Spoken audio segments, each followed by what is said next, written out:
We just keep a bag like this in the freezer, and every time we've got scraps, it might be, you know, things like onion peels, or it could be garlic peels, tops of carrots, all sorts of different offcuts, and even things like the frames of chickens as well. When you've got like barbecue chook, we just chuck them all in there, and then that becomes what we call scrap stock.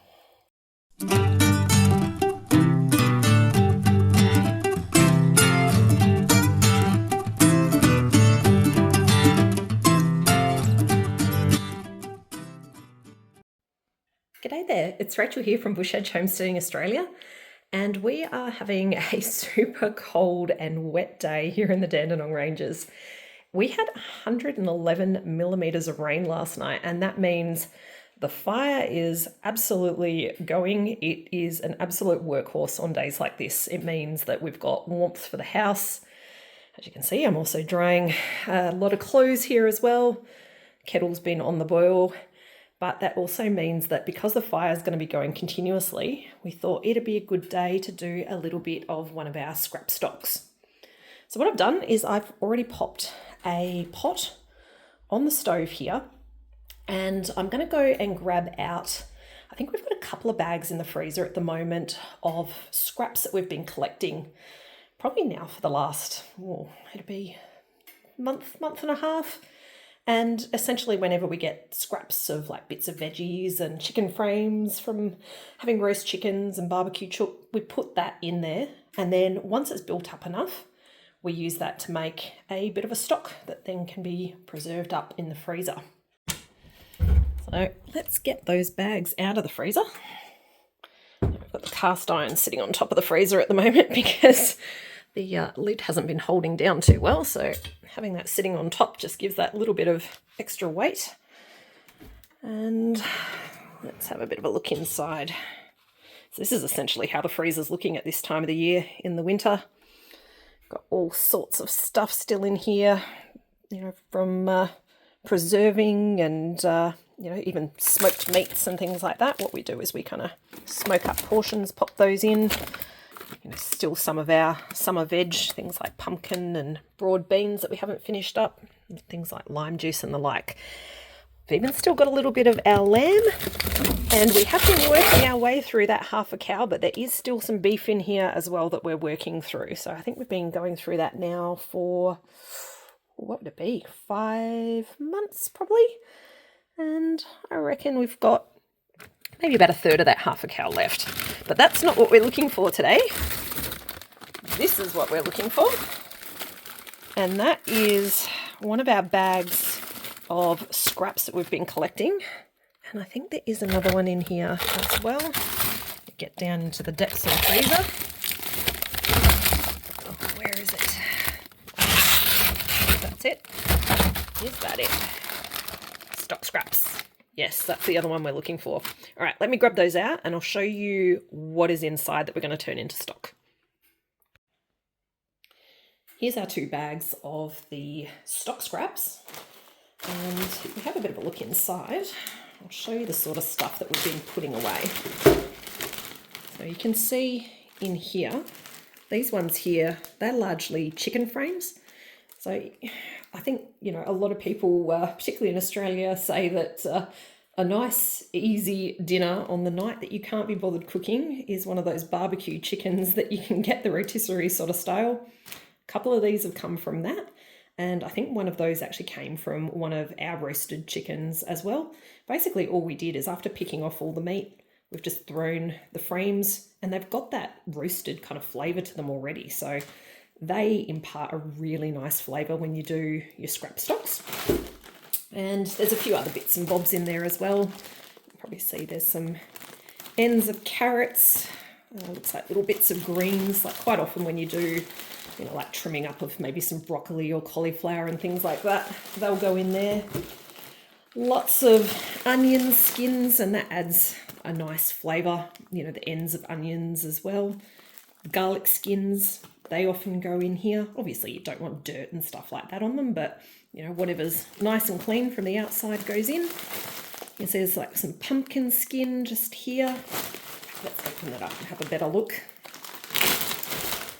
There we go. So you can kind of see there's you know, bits in there like the leaves off of, that looks like some cauliflower, you know, the tough core of some cauliflower there as well. All sorts of stuff goes in there. You know, sometimes there's bits of leaf off of herbs. There's another example of a bit of carrot there. Yeah, that's the sort of stuff that we just pop in. And all we do is we dump that straight into the pot with a bit of water, which is what I'm going to do now.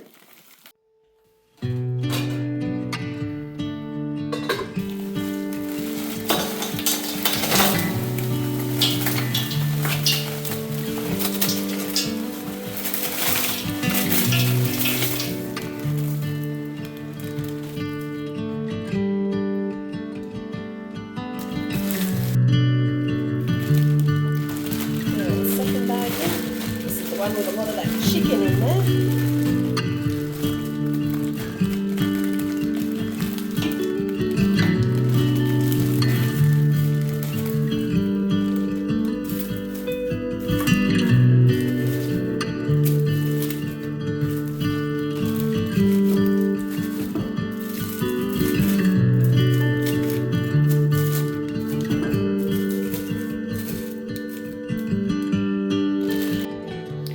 Normally get a couple of uses out of these bags, so those ones will actually go back into the freezer and we'll actually start refilling those again. And next we'll just pop in water, and thankfully we've got the hot water that's been sitting on the stove, so that'll give it a little bit of heat already,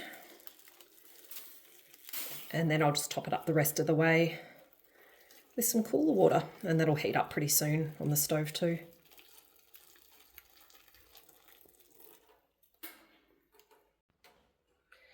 Now you're probably noticing there's no specific recipe or anything that I'm following here, but you know, there is a couple of things that I do so that you always end up with a decent product. You know, one is you obviously want a decent amount of veg, and you know, if you're doing a meat one like the chicken, you want enough that it's going to impart enough flavour into your liquid. It is a good idea to have the liquid over the top of whatever it is that you're putting in there, whether it is your chicken carcasses or your veggies. You know, obviously if you've got the contact between the liquid and the chicken and veg, that's where you're going to have those flavours starting to infuse.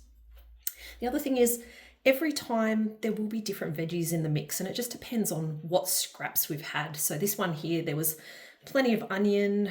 You know, I could see things like, there was even a little bit of like chili tops and capsicum tops, bits of carrot and stuff like that, which always imparts a lovely flavour. But in a stock, I do like celery, and there was no celery, you know, like leaves or anything like that to impart a bit of flavour. So it is okay when you do a scrap stock just to add some other things. So I've actually got some dehydrated celery from back in 2022 that, you know, the flavour has been starting to wane, and I do have more celery outside at the moment. So I am going to preserve up some of that, which means it's probably a good time to use some of this dehydrated up a bit more. So I'm going to pop some of that in as well, and that'll help impart a lovely flavour too. The other thing that we need to add is some salt and pepper, and that is, you know, again, kind of a bit of a personal thing to your taste, but I find if you add a bit of salt, it really helps bring out the flavour. That can be omitted if you are in a family where maybe you don't want to have salt in your diet, and a bit of pepper really enhances the flavour to our taste as well. So I'm going to chuck those in too.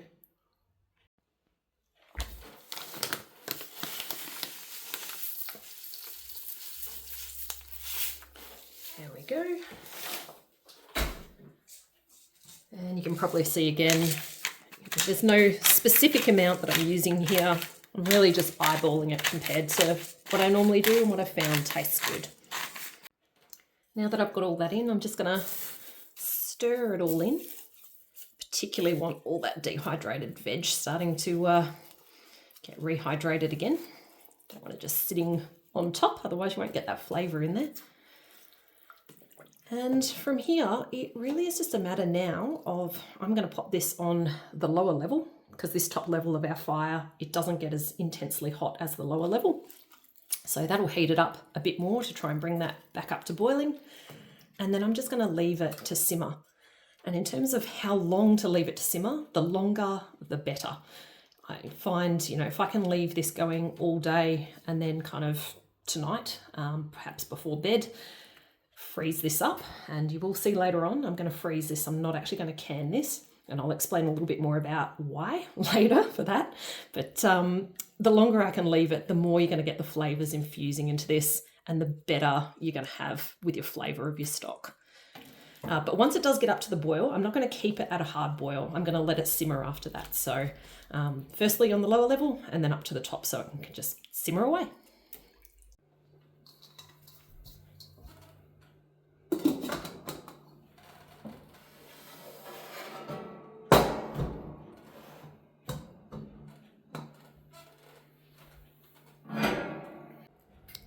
So now we'll just wait, because patience really is the key when it comes to stock, just to let it bubble away, infuse as much as possible. I'll come and give it a stir every so often, but yeah, now I just need to wait. This stock's been bubbling away slowly today. We have actually turned the fire down a little bit because hubby's doing a bit of a cook on the fire now as well, of a bit of a filling for one of his pies from some leftover roast from last night. So that means what I've done is I've kept this pot on the lower level of the fire rather than moving it up to the top. If this got too intense, then I'd move it up the top. But for now, this kind of temperature is perfectly fine. It's just been slowly bubbling. I've been coming every so often and giving this a bit of a stir. And you can see the colour of the liquid has changed a lot now. You can see a lot of the goodness out of that chicken frames and veggies is starting to infuse into the liquid, and we're starting to end up with a really nice looking stock here now. So yeah, I'll just keep coming, keep giving it a bit of a stir. You know, there's a couple of reasons for that. Obviously you don't want anything scalding on the bottom of your pot, but the other good thing about stirring is it does kind of move the liquid around the veggies and the chicken as well, and I find you do tend to get a better flavour coming out of it all if you can kind of squeeze some of that flavour out as you're giving things a bit of a stir. And yeah, I'll just pop the lid back on now. Keep coming back every so often, giving it a stir, and I'll do that pretty much up until bedtime now. Hubby's cranked the fire a little bit because he really wants a bit of a harder boil going on that pie filling. But that means that this is probably boiling a little bit too hard now. The lid was rocking a little bit before. You can see there's a bit more of a rolling boil to that now. So what I'm going to do is just put the lid back on that, and I'm going to pop that up onto the top level, which will just take it down to a bit more of a simmer. Much better.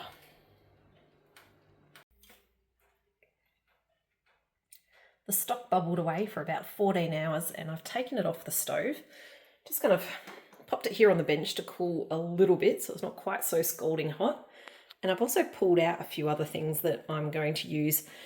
What I'm going to do is I'm actually going to use these jars here to jar up some of the stock for tomorrow night's dinner, because I want to do a bit of ramen. Now you're probably wondering why I've got some water in it, and that's because I put hot water in these just to try and warm up the jars a bit. I don't want to put this hot stock here into these jars, and you know, if you put hot stock into cold jars they could break.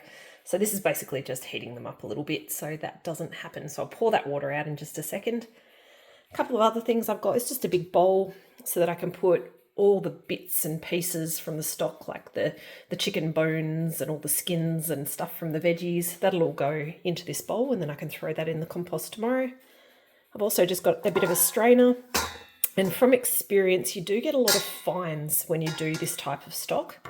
And if you don't want those kind of gritty fines in the bottom, it's a good idea to not only have a strainer like this, which is quite a fine strainer, but also to have something like this, which is, you know, a bit of cheesecloth or something like that. This is actually a piece of what was a very long time ago one of the baby blankets that we had, but it is a cheesecloth sort of style cloth, so we use that. And oh, the other thing I need to get out is some silicone molds. So what I'm going to do is use these for freezing up the portions of the stock, and essentially what they do is they allow me to get 1 cup portions. So each one of these I'll just kind of pop out when it's completely frozen and pop that into a freezer bag into the freezer. And they're really handy when you just want a small portion of stock for cooking. So yes, I must not forget those. What I now need to do is start straining off the liquid from the rest of kind of the bones and bits of veggie. So let's do that now.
So that's the 2 jars of stock made for tomorrow night's dinner, and that's going to make for a beautiful ramen. I just need to add a few more flavours into that tomorrow. I'll add a bit of ginger and garlic and a few other goodies as well. But now what I'm going to do is use a jug just to put the rest of this stock in the jug so that I can easily pour it into these moulds. It's a lot easier doing it that way than trying to strain and put it directly into the moulds from experience. So let's do that now. Actually, the other thing I should show you is sometimes one of the things that happens is you can get a little bit of clogging of your cheesecloth. So you can see that that is a little bit gunky. So every so often what I do is I just kind of pull that out and I toss that into the bowl here. And there'll probably be a little bit of liquid I can get off of that at the end as well, and I'll pour that back through right at the end. But yeah, if it starts clogging, that's what you do. Now this time, I'm probably going to pour some of this out and in, now that I've got quite a bit of the liquid and weight out of this pot. So I am going to pour very carefully though, because there is still quite a bit of heat to this. It goes a lot quicker this way.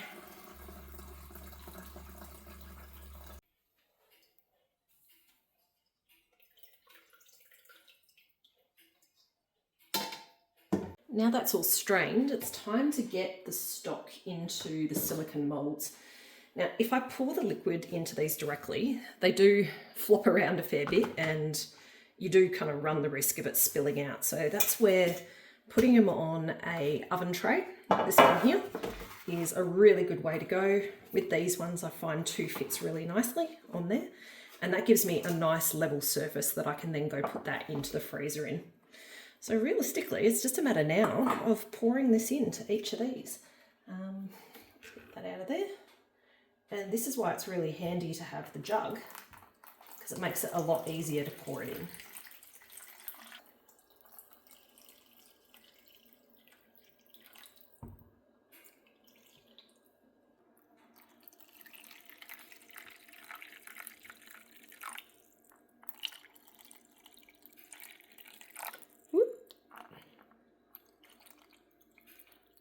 All done. So that's just given us 12 cups of our chicken and vegetable stock. And that's going to be super handy when we've got those blocks all frozen up, able to be grabbed out anytime we want to do a bit of a cook. Now, I will just touch on the fact that I am freezing these and I'm not canning them. And you might be wondering why I don't just put these in jars, put them on the shelf and save some valuable freezing space. Well, there's a couple of good reasons for that. One is canning lids. The price that lids are running at, that's actually quite a lot for that amount of stock. So that's one of kind of the limiting factors and why I do put some of this in the freezer and not all of our stocks on the shelf, although we do have some stocks on the shelf as well at times. The other reason is because of the method that we used when we made this. So you noticed we used a whole bunch of scraps, and that included the skins of a lot of vegetables. You know, a lot of root vegetable skins went into this. And one of the things that they say in canning is that there's a lot higher risk of things like botulism if you have the skins on your vegetables, and you're supposed to actually peel things before you can them. So given I want to make the most of all of that valuable skin, that's why I also put it in the freezer as opposed to put it on the shelf. So here's our finished product. We've got 2 jars of stock ready to be made into some ramen tomorrow night. We've also got our 12 portions of stock ready to go into the freezer so that we've got some on hand. Now I'm going to carry that very gingerly to the freezer, and I'm not going to try and film that when I do that. So what I'll do is I'll grab a clip, I'll put it at the very, very end and show you what it's like after they're all frozen up. But yeah, hopefully you've enjoyed following along as we made our scrap stock today. And hopefully it gives you the confidence to give this sort of thing a go too, if it's something you might be interested in doing. So thanks as always for joining. Catch you later.